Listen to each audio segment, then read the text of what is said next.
Hello class, this is Mr. Roper. In this video, we'll go over the math syllabus, which will give you an idea of what to expect in my class. First, for the classroom rules and the behavior expectations.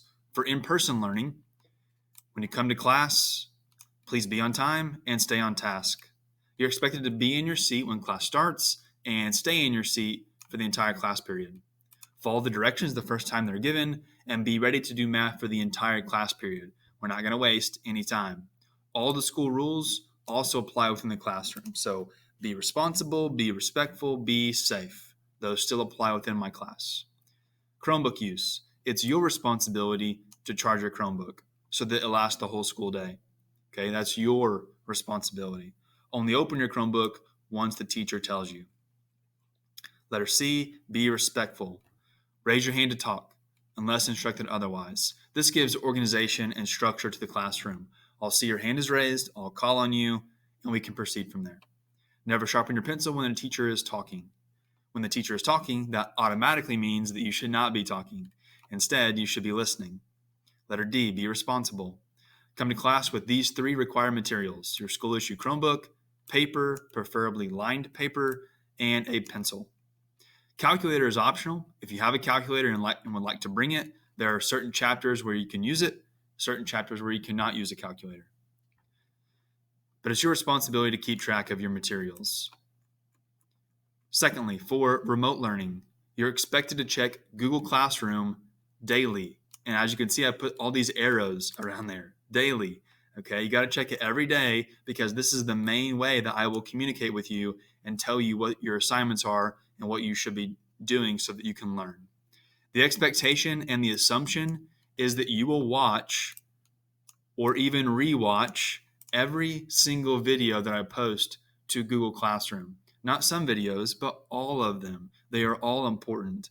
These videos are the main way that I will be teaching you, some of you because you're all remote, but all of you because we are in blended learning. So you only come into school certain days of the week. So watching the videos or rewatching them are very important and critical to your success in math class. Number 3, grading.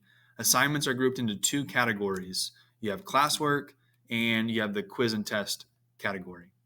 There will be a daily math assignment. So you're going to be doing something for math every day. And again, I'll tell you what that is on Google Classroom. If you turn an assignment in late, you'll be subject to a grade reduction for that assignment. So be sure your assignments are turned in on time.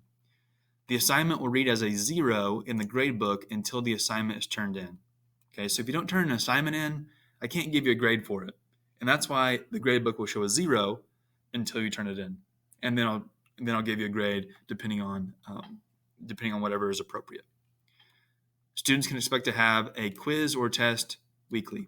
Here's the grading scale. It's your basic 10-point scale. Anything in the 90s is an A, 80s is a B, 70s is a C, 60s is a D. Anything below 60 would be an F. Grading is based on total points earned out of total points possible. So by way of example, let's make it easy and say we had 100 total points in the class. So my denominator is 100. That's total points possible. So if I earn all the points, I would have 100 out of 100. And so my grade would be 100%.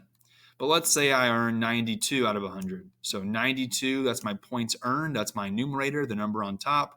92 out of, that's that fraction bar, out of total points possible, 100. So 92 out of 100. If I want to know my percentage, what should I do?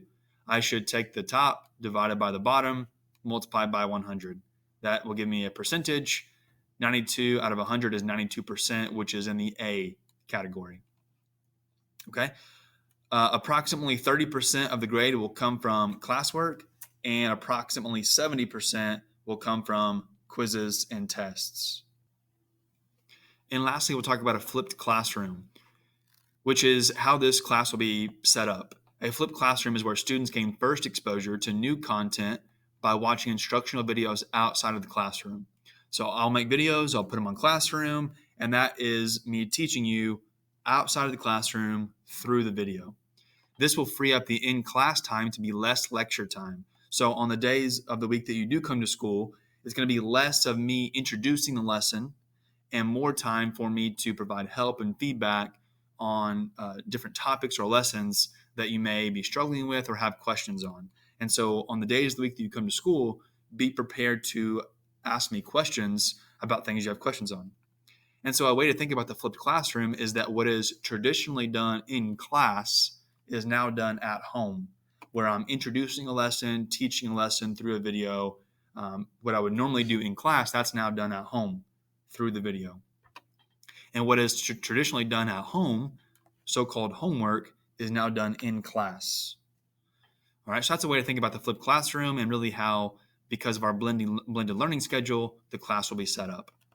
One disclaimer here is this syllabus is subject to change due to our COVID-19 environment and blended learning. This is new for everyone, teachers included, of course, students. And so there may be some things that change slightly once we kind of get into it, but this gives you a good general idea of how the class will be structured.